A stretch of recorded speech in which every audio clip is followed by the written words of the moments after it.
Telangana parliament ఎన్నికల్లో BRS party ఘోర పరాజయాన్ని మూటగట్టుకుంది.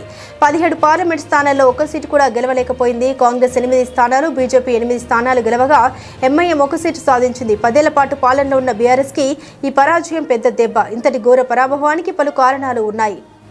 గత నవంబర్లో జరిగిన అసెంబ్లీ ఎన్నికల్లో బీఆర్ఎస్ పార్టీకి కేవలం 39 సీట్లు మాత్రమే రావడం ఈ పార్లమెంట్ ఎన్నికల్లోనూ ప్రభావం చూపింది. కేటీఆర్ సమీక్షలు నిర్వహించిన కేసీఆర్ ఫోకస్ చేయకపోవడంతో ఈ ఫలితాలు వచ్చాయని అంటున్నారు. అసెంబ్లీ ఎన్నికల తర్వాత పలు సిట్టింగ్ ఎంపీలు పార్టీకి దూరమయ్యారు. జహీరాబాద్ ఎంపీ బీబీ పాటిల్, చేవెళ్ల రంజిత్ రెడ్డి, పెద్దపల్లి వెంకటేష్ నేత, వరంగల్ పసునూరి దయాకర్, నాగర్ కర్నూలు పోతిగంటి రాములు వంటి కీలక నేతలు పార్టీని విడిచారు. ఈ నేతల దూరం అవడం కూడా లోక్సభ ఎన్నికల్లో ఘోర పరాభవానికి దారితీసింది.